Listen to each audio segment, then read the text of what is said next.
I arrived at my parents' house just as the first snow of the season began to fall. The sky was gray, heavy with clouds, and the cold seemed to seep into my bones even before I opened the car door. The old wooden siding of the house creaked in the wind, and for a moment, standing on the front porch, I thought about how many winters I'd walked through that very door, sometimes with hope, sometimes with dread. Inside, the smell of coffee mixed with the faint aroma of roasted meat. Laughter drifted from the living room where the family had gathered. I slipped off my gloves, feeling the warmth of the house, but it was the kind of warmth that didn't reach you. It stayed in the air, but never touched your heart. I heard the low murmur of voices, cousins chatting about their jobs, an uncle recounting how property values in town were rising.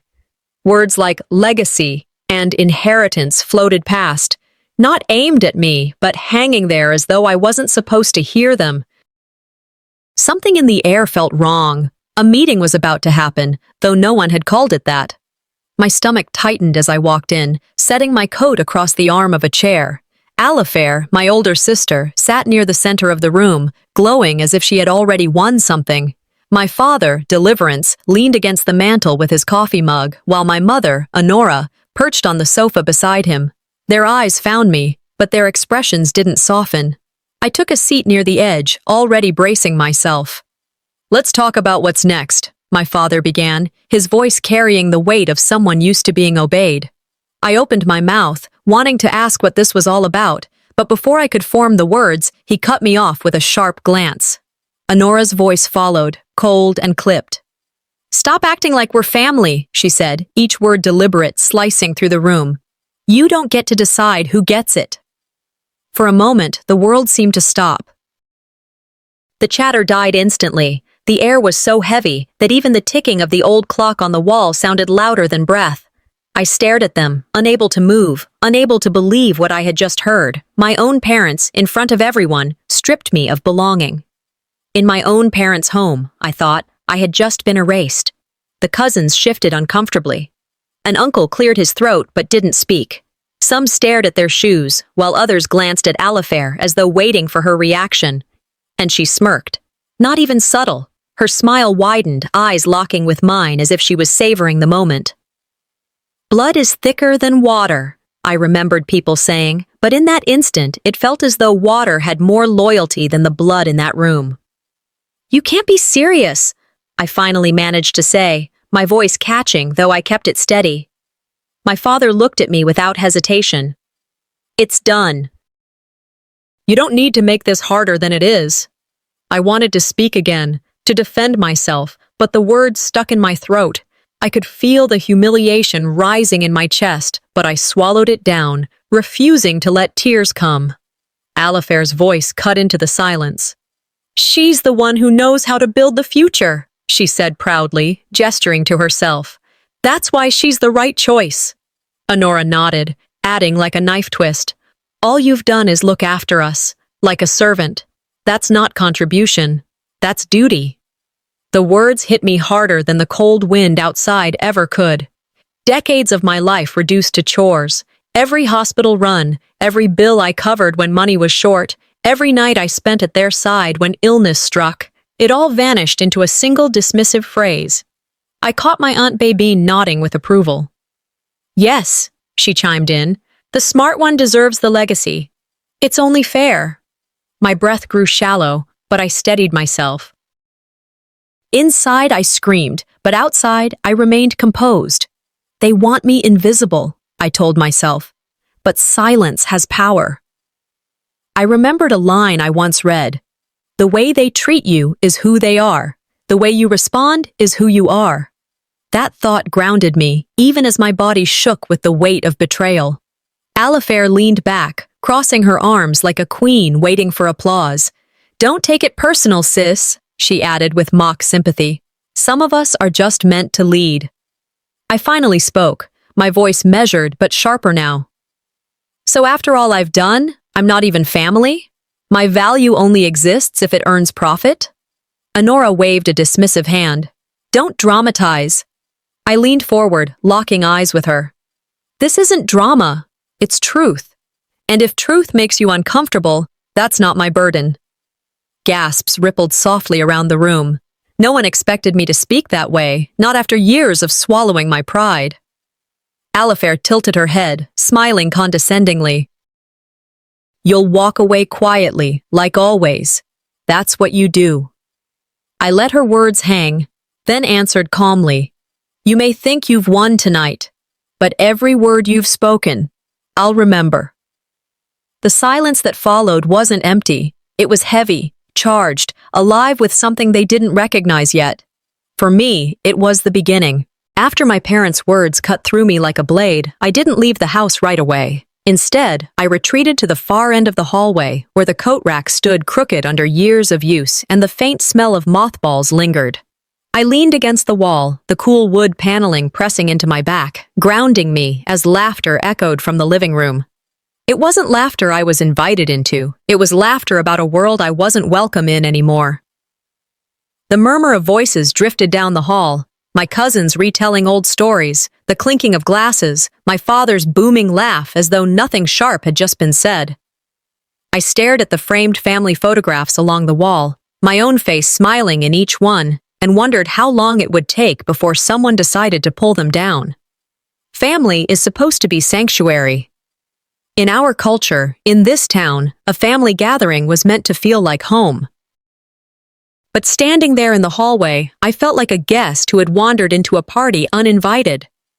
I slipped my phone out of my pocket, hoping the glow of the screen would distract me. That's when I heard a buzz, then another. I glanced down, notifications lighting up, but not from my device. My younger cousin, perched on the couch nearby, laughed at something on her phone. Out of reflex, I leaned toward her screen and saw a group chat open, family updates. Did you see what Alifair posted? One cousin wrote. Another responded with laughing emojis. I blinked. I wasn't in that group. My name, my number, absent. The cousin caught my glance and tried to turn the phone away, but not before I read a line that hollowed me out. She's overreacting again. Always thinks she's owed something. Poor Roxalana, always the caretaker, never the heir. The words burned into me, not just because they excluded me, but because they mocked me in real time while I was standing in the next room. It wasn't enough to push me out of the legal picture, they'd erased me digitally too. The worst feeling isn't being alone, I thought, my throat tightening. It's being forgotten when you're right there. I sat back in the corner, clutching my phone as though it might anchor me, though the truth was, it had just confirmed my exile. They had erased me with the press of a button, and no one in that room even thought twice about it. Later that night, when the last of the laughter died down and relatives began to gather their coats, my mother appeared in the hallway. We don't have enough rooms for everyone, she said matter-of-factly, eyes glancing past me rather than at me. Alifair will take the guest room. You'll be in the storage room. The storage room? I repeated, forcing my voice steady. She shrugged, her lips pressed into a thin line. It's temporary.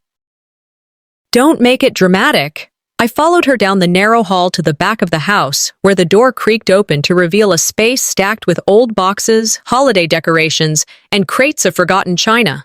In the middle of it sat a folding cot with a single thin blanket. Alifair's voice drifted behind me, dripping with mockery. You always liked quiet spaces, right? Consider it a match.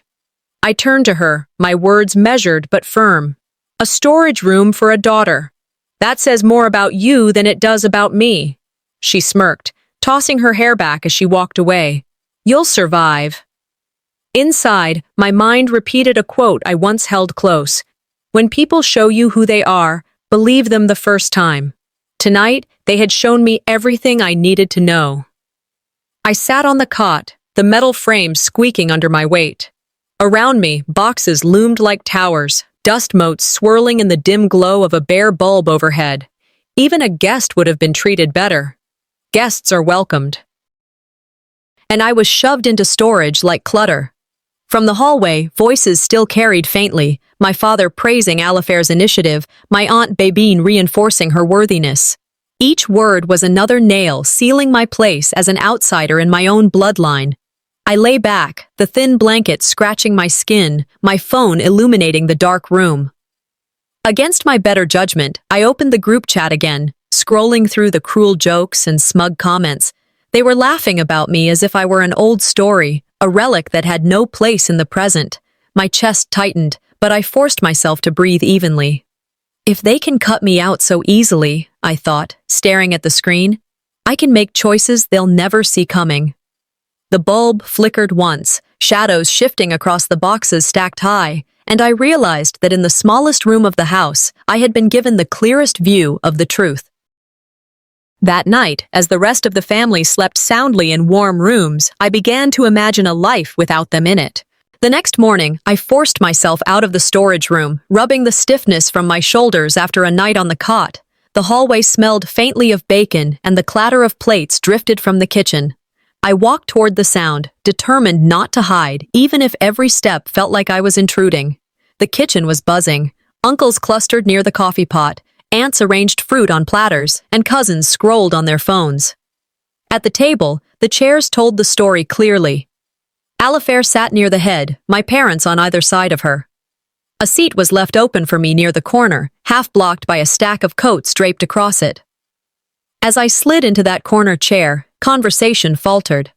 Some relatives looked away, their eyes fixed on their mugs, as though the steam was the most interesting thing in the world. A few whispered to each other, not unkind, but unwilling to meet my gaze.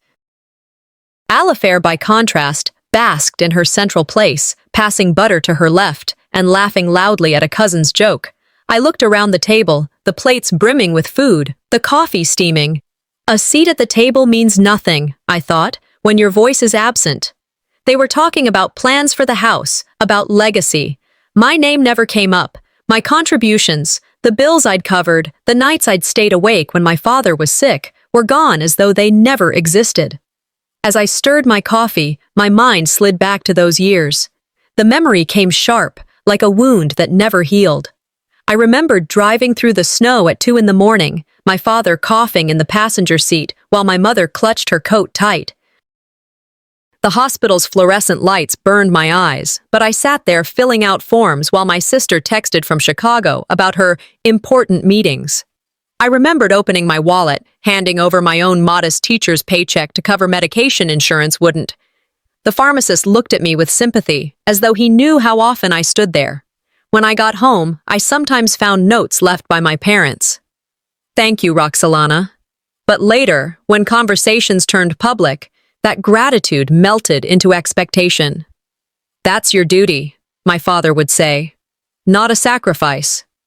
And my mother, her voice tired, once told me, daughters help. It's just what they do. It was as if love was rewritten as obligation, as if all I had given was owed, not offered. There's a line I once read that returned to me now. Never confuse duty with love. Love is given freely. Duty is demanded. I had given love, but they had stamped it as duty. I blinked back into the present, the breakfast table buzzing again. My cousin asked about Alifair's firm in Chicago, and everyone leaned in. I cleared my throat. You know, I said carefully, I was the one driving them to every hospital visit, the one paying for medications. My father raised his hand, silencing me. You lived here. It was expected. My mother nodded, her fork clinking against her plate. That's not contribution. That's just what daughters do. Alifair leaned back, smirking. Some of us build, others babysit. Her words sliced through me sharper than any knife. Babysit. Was that what my life had been reduced to? Years of standing between them and chaos? Years of giving, all renamed as babysitting? I clenched my jaw, forcing myself not to erupt. I swallowed my anger, because anger wasted in that moment would have been victory for them. Inside, though, the fire burned hotter. Later that afternoon, I walked down the hallway toward the front door. As I passed my parents' room, voices drifted through the half-open door. Alifair's voice, sharp and dismissive. She thinks buying groceries makes her special. My mother's soft laugh followed. She's always wanted to feel important. Then my Aunt Babine added, her tone mocking, she doesn't understand, she was never the heir. I froze, every muscle locked. Their words clung to me like smoke. It wasn't just what they said to my face, it was the contempt they shared when I wasn't supposed to hear. I stood there, my breath shallow, staring at the doorframe. For a moment, I felt myself unravel, then tightened my spine. If I let tears fall, I'd be proving them right. Silently, I walked back to the storage room. The cot squeaked as I sat down, but I didn't cry. My anger had dried into something stronger, clarity. I pulled out my notebook and began writing. A list of bills I had paid, hospital dates, medications purchased, gas money spent. Every sacrifice etched into ink, proof that my life had not been invisible, even if they pretended it was. They may see me as invisible, I told myself, gripping the pen, but invisibility is a powerful place to strike from. They thought I would stay silent, but silence can be the sharpest weapon. By late afternoon, the house had filled again. Relatives trickled into the living room, voices bouncing off the walls, chairs scraping against the hardwood floor. The heavy curtains let in a sliver of the pale winter light, but inside, the air felt dense, expectant. I stepped into the doorway, and just like that, the room fell quieter. Conversations stalled. My cousins looked down at their phones. My Aunt Babine fussed with her scarf as though adjusting it required her full attention. My father, Deliverance, stood near the mantel, a folded piece of paper in his hand. He cleared his throat with the authority of a man used to commanding silence. "We need to settle things," he said, his eyes not on me but on the room at large. "Arrangements must be finalized." The phrase made my stomach turn. Arrangements. It wasn't about schedules or meals, it was about who mattered and who didn't. I felt every eye flicker between Alifair, radiant and smug in her chair, and me, waiting at the edge like a shadow. Sometimes silence feels like consent, I thought. Today I couldn't stay silent. I sat straighter. What arrangements? My voice was even, but beneath it my chest thudded. Deliverance unfolded the paper and spoke with brutal simplicity. "The will has been adjusted. Alifair will oversee everything." The words struck like a hammer. My name had been erased. Not reduced, not diminished. Deleted. My mother, Honora, leaned forward, her tone clipped. "You don't need to worry about these things, Roxalana. They're beyond your scope." I let out a slow breath. "So after years of sacrifice, I'm beyond the scope?" She sighed, as though I were an unruly child. "It's not sacrifice. It's just what you did because you lived here." The cousins around the room nodded faintly. Babine spoke up, her voice cutting through with that air of smug authority she always carried. "It's for the best. She was never meant to manage legacy." Their words stacked one atop another, pressing down on me, but beneath the weight, anger grew into something sharper. I looked directly at my father. My years weren't just dismissed, they were erased. A murmur ran through the room. Some relatives whispered, others shook their heads. Alifair shifted in her seat, a smirk playing across her lips. I swallowed hard and asked, "So I don't exist on paper now?" "Don't start drama," Babin snapped before anyone else could respond. My cousin across the room chimed in, "It's just logical. Alifair has the business sense." Another voice echoed, "She's the one who can handle responsibility." Their words tumbled over each other until the sound became a chorus of dismissal. I felt the heat rise to my face as if every pair of eyes had conspired to strip me bare. Inside, I thought, I wasn't just disinherited. I was disowned in spirit. When the noise finally dimmed, I steadied my breath. My hands trembled under the table, but my voice did not. "You can erase my name from your will," I said slowly, clearly, "but don't mistake silence for weakness." Alifair rolled her eyes dramatically. "Threats won't change the law." I met her gaze, my tone calm as ice. "It's not a threat, it's a reminder. Choices have consequences." A few gasps rose, and then silence again. I let it linger before adding, "Americans love to say, 'You reap what you sow.' Today, I decided to sow my own seeds." Alifair laughed softly, dismissively, but it carried a nervous edge. "You always did love big speeches. Too bad they don't change anything." I leaned back, my hands folded neatly in my lap. Maybe not tonight, but words take root, just like seeds. We'll see what grows. Deliverance grunted, clearly irritated. Enough.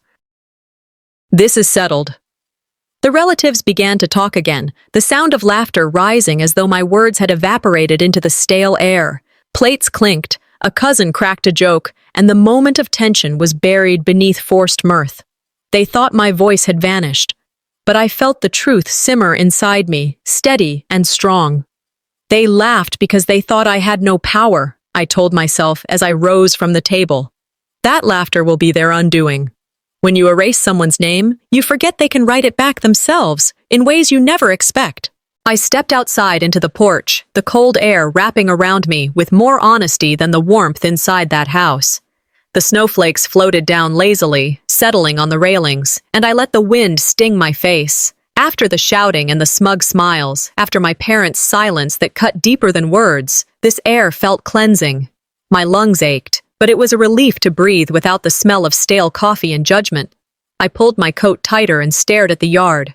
I remembered running across that grass barefoot as a child, when family meant safety and not exile. Now, the same lawn looked like a border I would soon need to cross. I whispered into the night. Sometimes strangers treat you kinder than blood. The thought lingered.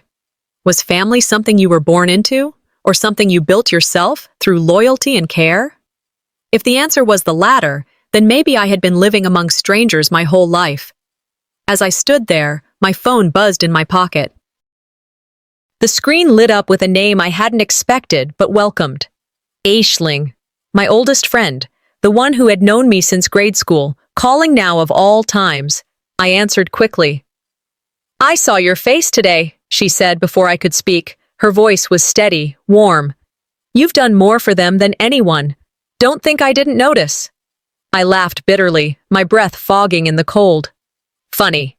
In that house, I'm nothing, not a daughter, not even a name in their will. Her pause was deliberate, heavy with truth. Then stop asking them to measure your worth. They never will. Don't you see?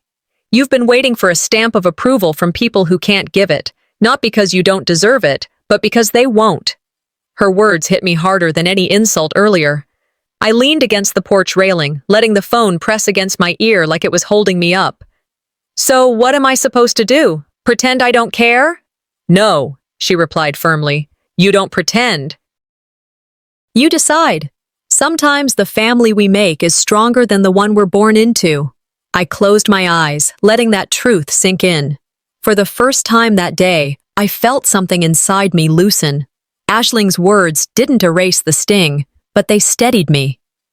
We said our goodbyes, and I returned inside, not to the living room with its forced laughter, but back to the storage room where the shadows felt more honest. I pushed aside a pile of old boxes to make space for the cot, when one small cardboard box caught my eye. It was older, edges frayed, a layer of dust coating the top. I pulled it down carefully and opened the lid. Inside, wrapped in tissue paper yellowed with age, was a silver ring, simple, worn smooth. Beneath it, a folded note. My grandmother's handwriting stared back at me. To the one who stays when others leave. My chest tightened. She had written this years ago, but it felt like she had known I would need it in this exact moment. I slipped the ring onto my finger, the metal cold but fitting as if it had waited all this time. I heard her voice in memory. Dignity isn't what people give you. It's what you keep when they try to take everything else. Maybe she knew, I whispered. Maybe she saw this coming. I sat on the cot, holding the ring close. The note, fragile and nearly tearing, lay across my lap. For the first time all weekend, I felt something other than humiliation. I felt anchored. My grandmother's belief in me was a lifeline. I stared at the wall, then reached for my notebook. With the pen trembling in my hand, I began writing. Not only the sacrifices I had already recorded, but a new list. Plans, intentions, steps forward. Each line felt like a declaration. They can erase me from paper, I murmured into the quiet, but they can't erase me from history. I thought of everything I had carried for them. Bills, sleepless nights, groceries, time. And I realized the hardest lesson was this. I didn't need their permission to exist, to matter, or to thrive. As the house settled into silence around me, I clutched the ring tighter and whispered, "I will not beg for approval. Not anymore." Later, I returned to the hallway. From the storage room door, I could see them in the living room again, laughing, chatting as if nothing had happened. My hand curled around the ring in my pocket, steadying me. They thought I was silent, defeated. They think my silence means surrender, I told myself, watching their shadows dance in the firelight. But silence is just patience in disguise. That night, in the smallest room of the house, I made my vow. The next time I spoke, it would not be to plead. It would be to declare. By Sunday evening, the house was brimming again. Relatives filed in with casserole dishes, pies, and bottles of wine. The kitchen clattered with pans, and the hallways swelled with voices layered over each other. The dining room table stretched long across the space, its surface dressed in a white cloth and polished silverware. Chairs at the main table were already being claimed, each seat a silent declaration of status. I lingered near the doorway, scanning the arrangement. At the head sat Alifair, flanked by Deliverance and Honora, as though she were already crowned heir. Around them clustered the uncles and aunts, their laughter punctuated by clinks of glasses. The cousins filled seats quickly, chatting as if nothing unusual had happened the past 2 days. I looked for mine. My eyes landed on a small side table tucked against the wall near the restroom, half hidden by the swinging kitchen door.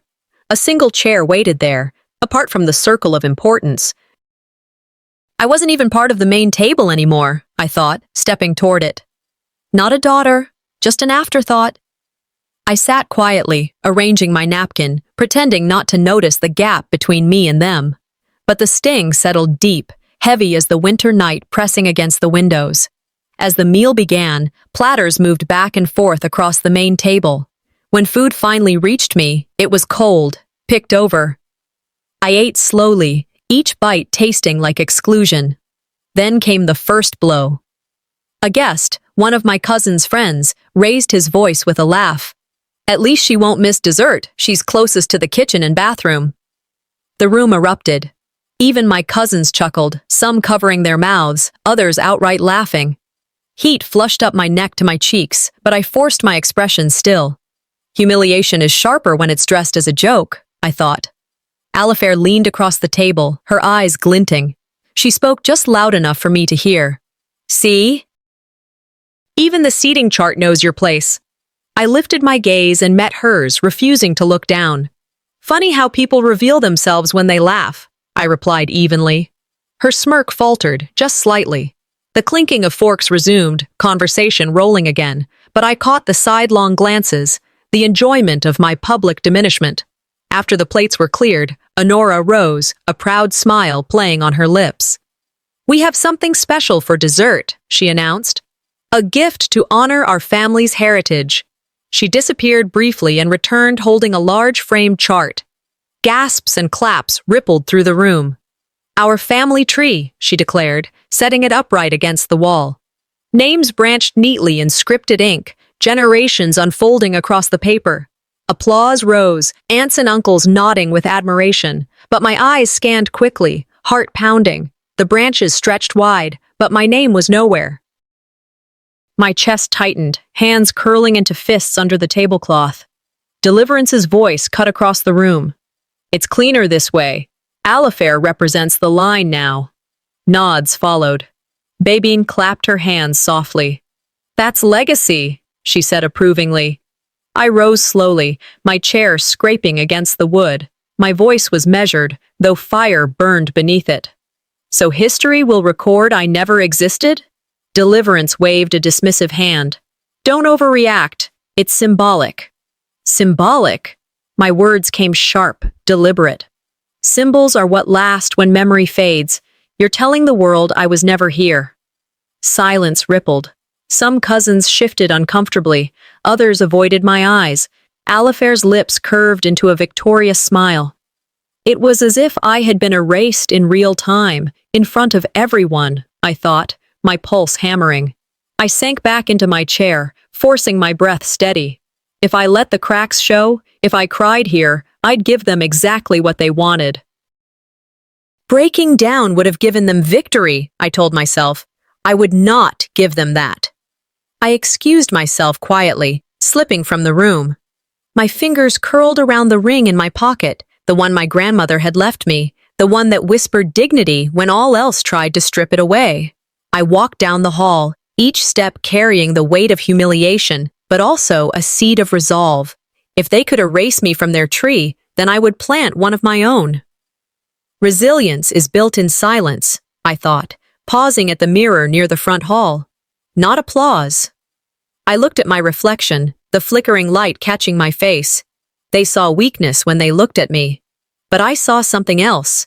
I saw a storm waiting to be named. And storms don't ask permission to arrive. The house felt different the night after the dinner, not loud and bustling but strangely muted. The clatter of dishes was gone, the laughter had died, and the only sounds left were the faint creaks of the old wooden beams as the house settled in the cold. I walked down the hallway, and for the first time all weekend, no one stopped me or pretended to make small talk. There was a hush, but it wasn't peaceful. It was the kind of silence that hid whispers, a pause that waited for secrets to pass by. As I neared the study, I caught sight of Deliverance and Alifair inside. Their voices were low, tense but determined. The moment they noticed me lingering near the door, Alifair's hand pushed the door shut quickly, the latch clicking with intent. I stood there staring at the frame, my gut tightening. Secrets thrive where silence is forced, I thought. They were scheming, and it wasn't about reconciliation. It was about erasing me further. The quiet only deepened my unease. Every time I crossed a hallway, I saw glances cut short, doors closing just as I approached. Something was happening, and they didn't want me to know. That night, when the house had finally sunk into sleep, I crept down the stairs. The light under the study door glowed faint, but when I turned the knob, it gave easily. Inside, the desk lamp spilled across stacks of papers. My heart pounded as I drew closer. One folder lay open, papers scattered like someone had been working quickly. I leaned over, scanning the words, and froze. Property deeds, bank accounts, signatures already dry. Everything signed into Alifair's control. The date in the corner told the story clearly. It had been done weeks before the family meeting. My stomach twisted. They staged my erasure long before they told me. I sank into the desk chair, my eyes racing across page after page. They had not only chosen Alifair, they had concealed it, waiting until the weekend to make a spectacle of my humiliation. The betrayal hit heavier than the words at the dinner table. Family decisions, they called them. But this wasn't a decision. It was a theft, dressed as authority. The papers shook slightly in my hands as I placed them back in the folder. My jaw clenched, and I whispered into the empty room, "So this is what family means." The next morning, sunlight bled through the curtains, pale and cold. The smell of coffee drifted in, but it brought no comfort. I walked into the kitchen to find Alifair waiting, a paper in her hand. She looked rested, confident, as if she had already won. "Roxalana," she said sweetly, too sweetly. "We just need you to sign this. It's a formality, just so there's no confusion later." I took the page she held out, recognizing immediately the language that matched what I had seen in the study. The same legal jargon, the same transfer of power. "Just a formality?" I asked. Alifair smiled, eyes sharp. "Yes, it makes things smooth." I tilted my head, my tone calm but edged. "Smooth for who?" Her smile faltered, just a flicker, before she shrugged. "For everyone. You don't want conflict, do you? This way, everything is clear." I held the paper, feeling the weight of it. Inside, anger surged, but I kept my face still. They thought I was too naive to read between the lines, I thought. They mistook patience for blindness. Instead of arguing, I folded the document carefully, slipping it into my bag. "I'll look it over," I said evenly. Alifair's eyes narrowed, but she let out a short laugh. "Fine, just don't drag your feet." I walked away before she could see the fire in my eyes. That afternoon, I drove to town. The copy shop was quiet, the buzz of machines filling the air. I fed the paper through, watching as the machine spit out exact replicas. Each copy felt like armor. From the shop, I called Aisling. She answered on the second ring, her voice alert. "Aisling, it's worse than I thought," I said, explaining what I'd found, what they'd tried to make me sign. Her tone hardened. "This is fraud, plain and simple. Don't let them corner you. Keep every copy safe." Her words steadied me. For the first time, I wasn't just reacting, I was preparing. Many people my age, especially women who had cared for families their whole lives, knew the sting of being sidelined. But older women, the ones who had lived through siblings snatching land or children cut from inheritances, knew even more, the importance of proof, of documentation. This wasn't just betrayal, it was a pattern as old as family legacies. By the time I drove back, the copies tucked safely in my bag, my resolve had hardened. They believed I was cornered, I told myself. They didn't know I'd already stepped outside their trap. That evening, I sat at the dinner table, my bag by my chair. Across from me, Alifair smirked, sipping her wine. She thought the silence meant surrender. I slid my hand into the bag, touching the copies hidden within. They had set a trap, I thought, locking eyes with her. They would learn soon enough. So had I. By Sunday evening, the living room hummed with the familiar chaos of a family gathering. Chairs scraped across the floor, voices tangled together, and plates clattered as food was laid out on the long table. Yet beneath the noise, there was a tension I could taste, a brittle sharpness in the air that no amount of laughter could disguise. I stood in the doorway for a moment, letting my eyes adjust to the sight. Alifair sat tall, her posture radiating authority she hadn't earned, her lips curved into a smile that screamed triumph. Honora sat beside her, composed and cold, pouring tea as if nothing were wrong. Deliverance leaned back in his chair, silent but exuding the kind of authority that dared anyone to challenge him. They thought my silence meant surrender, I whispered inside myself. They were about to learn silence was only my preparation. I walked in and chose a seat deliberately near the center, not the corners they had been shoving me into. Conversations dipped for a moment, eyes following me, but I sat calmly, my bag resting across my lap. Inside that bag lay the copies of the contract I had uncovered, each page crisp and damning. As I pressed my hand lightly against the leather strap, I remembered the night spent copying every line, the sound of the printer spitting out sheets in the empty copy shop. Aisling's voice had echoed in my ear that night. "This is fraud, plain and simple. Don't let them corner you." Fear had gripped me then, but it didn't now. Fear only has power if you hide from it. Tonight, I was done hiding. Alifair cleared her throat and tapped her glass for attention. "We're finalizing matters tonight. Everyone deserves to understand where things stand. Clarity benefits us all." Her voice rang smooth, self-assured. I glanced around the room. Nods followed her words. I slid my bag open and pulled out the first page, placing it gently on the table in front of me. The rustle of paper cut through the chatter. "What's that?" my father asked, his tone cautious. "The truth," I said. I pushed the sheet forward. The title glared up at them. Transfer of Property and Assets. My name absent, Alifair's bold across every line. The room stilled. Forks paused mid-air. A cousin leaned forward to squint at the page, then gasped softly. Alifair's smile faltered, but only slightly. "Where you left it," I interrupted. "On the desk, hidden, but not enough. This wasn't a decision made last night. It was staged long before you brought us all here." The silence thickened until I could hear the crackling of the fireplace in the next room. I straightened my back and let the weight of their stares press against me. I wasn't alone in this. Someone saw the truth. At my signal, the front door creaked open. Jamela stepped in slowly, her cane tapping against the floor. My elderly neighbor, small in frame but strong in presence, had been waiting for this moment. She adjusted her shawl and looked directly at Deliverance. "I've lived next door for 30 years. I saw her bring groceries into this house week after week. I saw her pay bills when money was short, and I saw her sit at your bedside while your other daughter was off in Chicago." The murmur began immediately. Aunts whispered. Cousins exchanged wide-eyed glances. Jamila raised her voice, steady and unwavering. "Erase her if you dare, but I won't. I know the truth of who cared for you." My chest swelled, not with pride, but with a long-awaited recognition. After years of silence, it wasn't my parents or my sister who acknowledged me.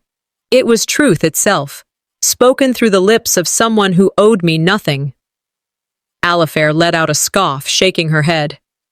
"What's an old neighbor's memory worth? Sentiment doesn't change legality." I leaned forward, my eyes locked on hers. More than a sister who wasn't there, the room reacted sharply. A few cousins nodded subtly, others whispered louder now, doubt spreading like cracks in a wall. Deliverance frowned, his jaw clenched, but he didn't speak. Honora flushed red, her eyes darting between me and Jamila, clearly unsettled. Alifair tried again, her voice raised. "This is ridiculous! You all know I'm the one capable of running things." I countered quietly but firmly. Capable of running things doesn't mean capable of caring, and one without the other isn't legacy. It's theft. The words hung, sharp and immovable. A cousin near the back muttered, "She has a point." The tide shifted. Not a wave yet, but enough to plant seeds.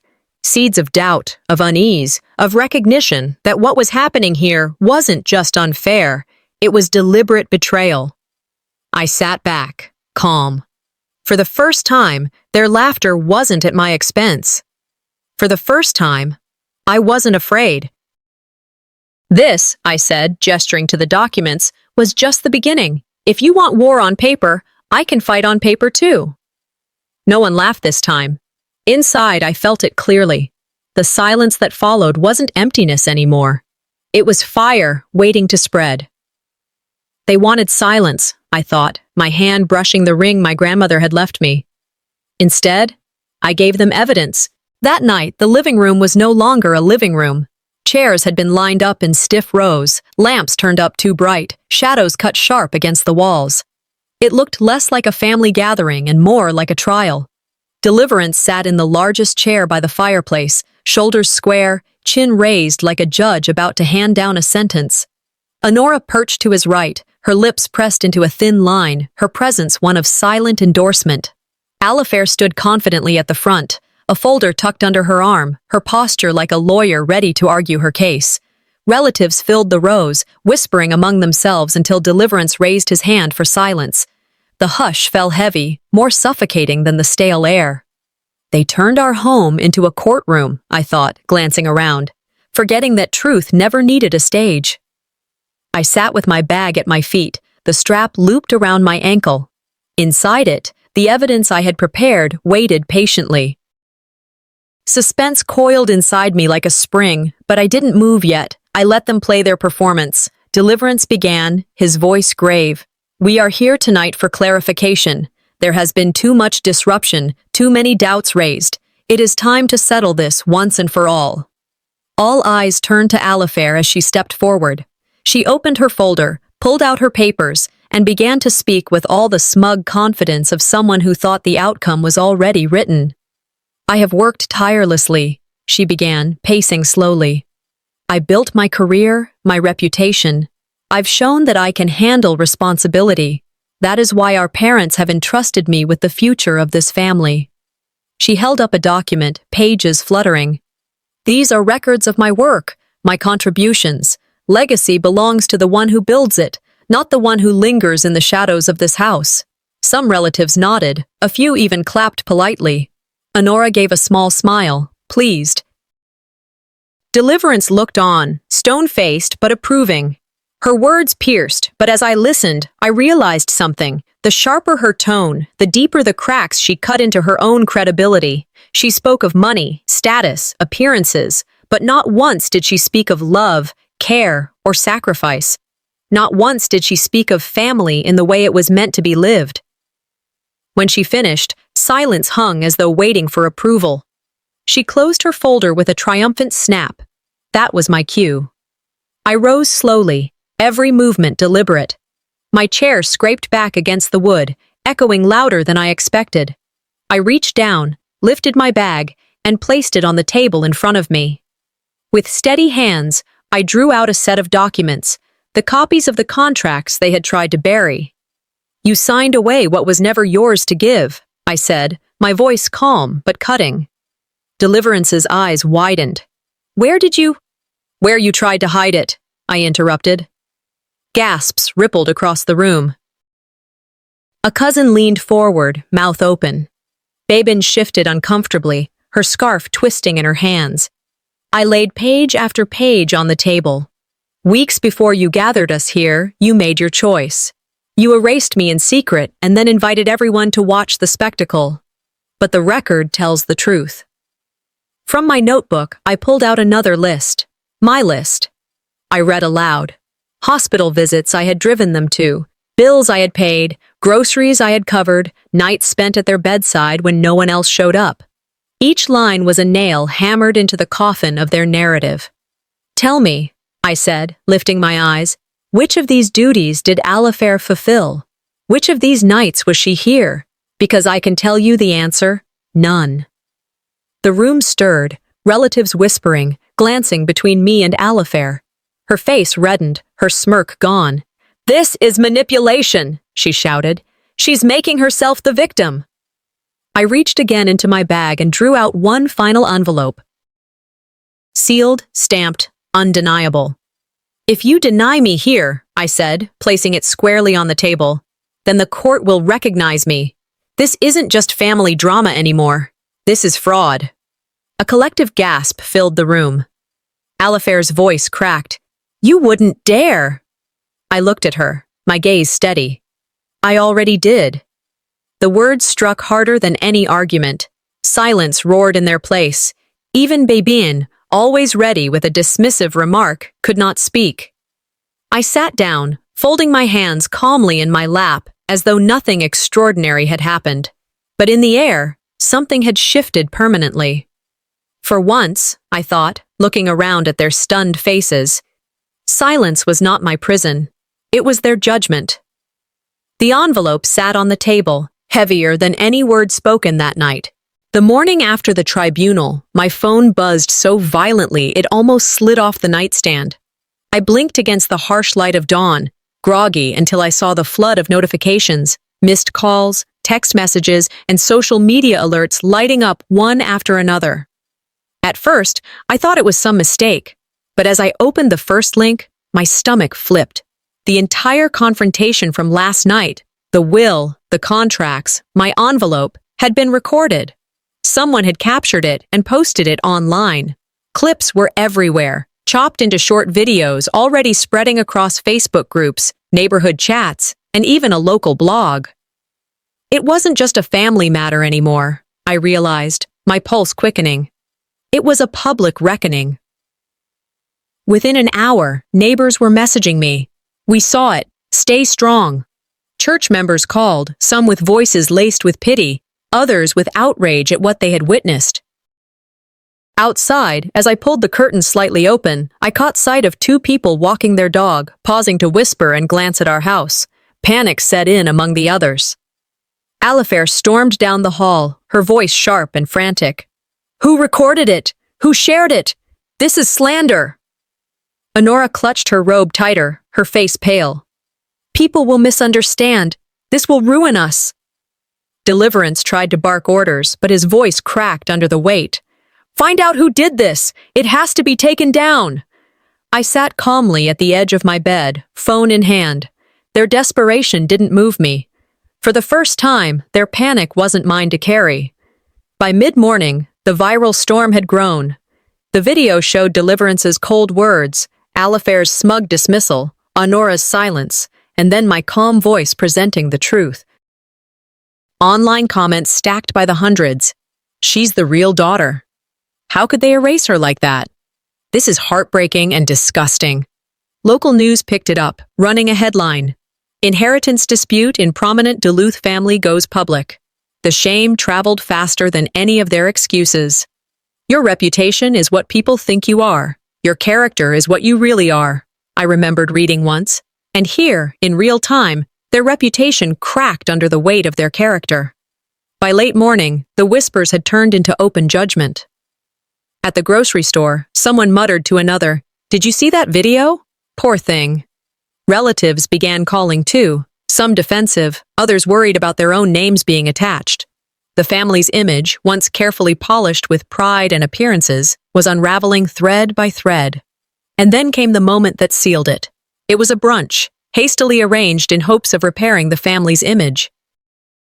Extended relatives gathered, bringing guests and neighbors. They wanted to show unity, but it was unity built on broken glass. We sat around the table, plates of eggs and pastries untouched as murmurs filled the air. That was when Valmai, a neighbor visiting with one of my cousins, asked bluntly, her voice cutting through the chatter like a knife, "So, who actually cared for your parents when they were sick?" The room froze. Forks clinked against plates and then stilled. All eyes darted around. Deliverance shifted uncomfortably in his seat, his jaw tight. Honora stared down at her plate, her hands trembling slightly. Alifair stammered, "Well, there were times when—" But the words fell flat. Everyone knew the answer. Everyone always had.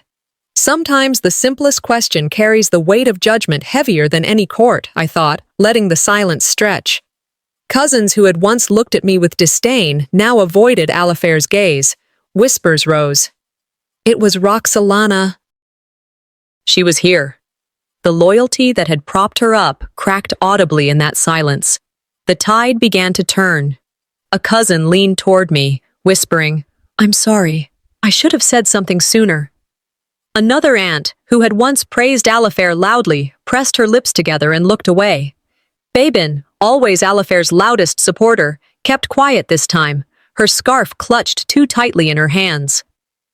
Deliverance and Honora looked smaller somehow, their authority drained. They no longer carried the presence of pillars. They looked like relics, brittle and fading. Alifair tried one last time, her voice sharp but desperate. "She's manipulating all of you. Don't let one question undo years of work." I looked at her evenly, my voice calm. "I didn't need to destroy you. You're doing it yourself." The murmurs grew, relatives shifting closer to me, away from her. The power she had clung to slipped like sand between her fingers. Inside, I felt no triumphal scream, only a steady sense of clarity, the kind of power that comes not from vengeance, but from truth finally surfacing. They thought public shame was the price of betrayal, I thought, watching their faces crumble. They hadn't yet seen the cost of justice.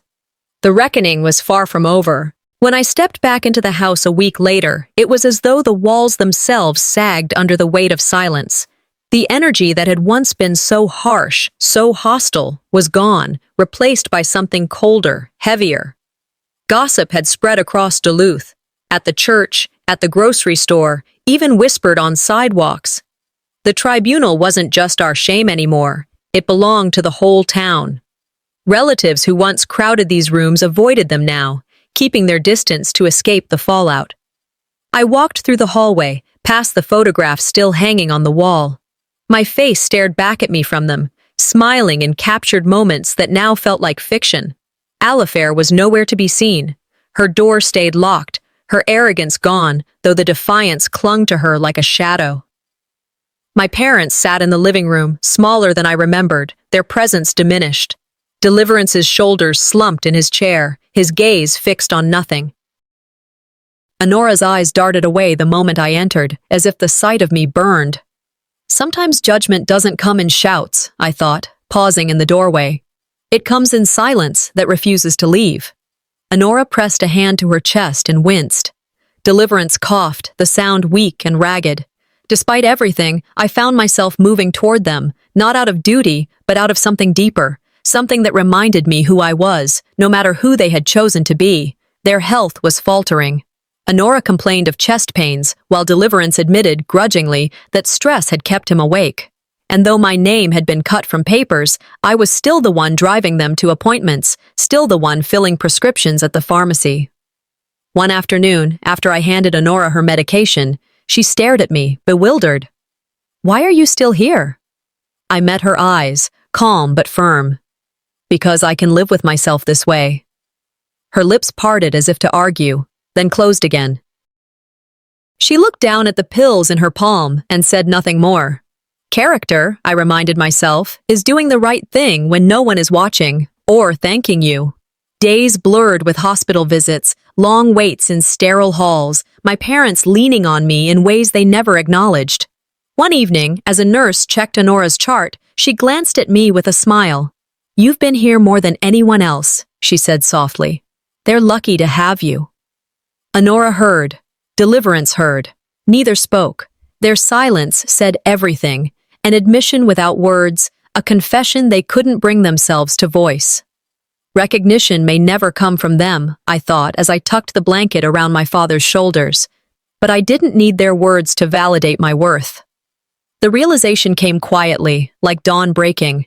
As long as I remained in their house, under their rules, I would always be chained to their version of me. Invisible, diminished, erased. One evening, sitting alone in the storage room that had become mine, I stared at my grandmother's ring gleaming faintly in the lamplight. Her note echoed in my memory. "To the one who stays when others leave." "I cannot heal in the place that made me bleed," I whispered to myself. Family isn't who erases you. Family is who remembers you. The next morning, I made my decision.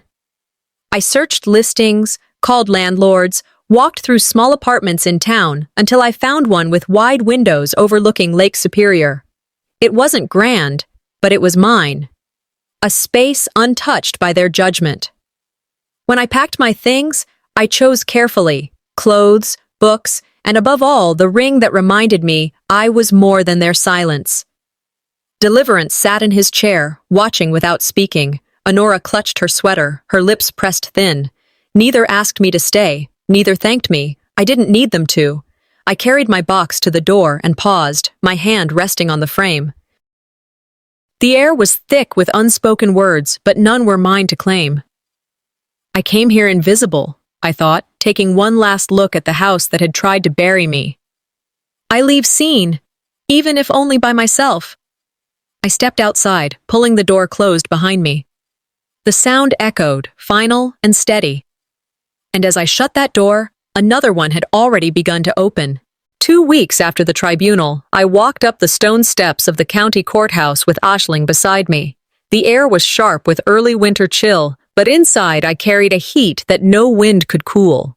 My bag hung from my shoulder, the envelope that had shifted everything in Chapter 9 now resting in the judge's hands. The wood-paneled courtroom echoed faintly with footsteps and whispers. Relatives filled benches, eyes darting nervously, while townsfolk sat curious, eager to see justice unfold. Alifair entered last, dressed sharply, her chin raised, lips curled in practiced arrogance.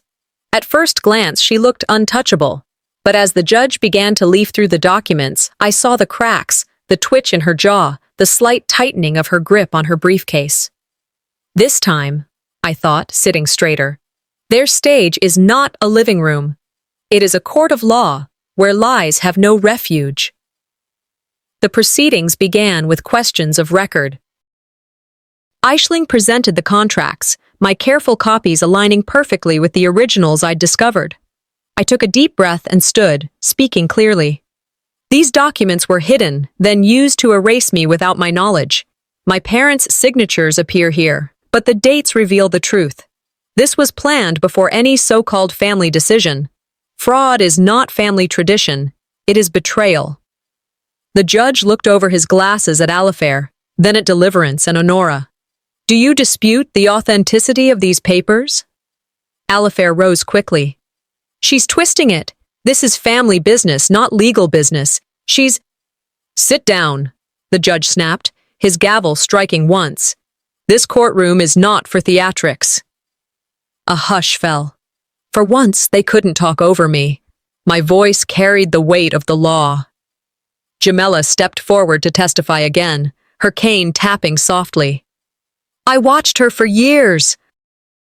Roxalana was the one bringing food, buying medicine, sitting with them through long nights. She gave more than any child should have to give. The judge's tone sharpened. It appears Deliverance and Honora allowed misleading actions that benefited one heir while erasing another. That may constitute fraud. My parents sat still, their faces heavy with shame. Deliverance stared at the table. Honora wiped her eyes, silent tears slipping.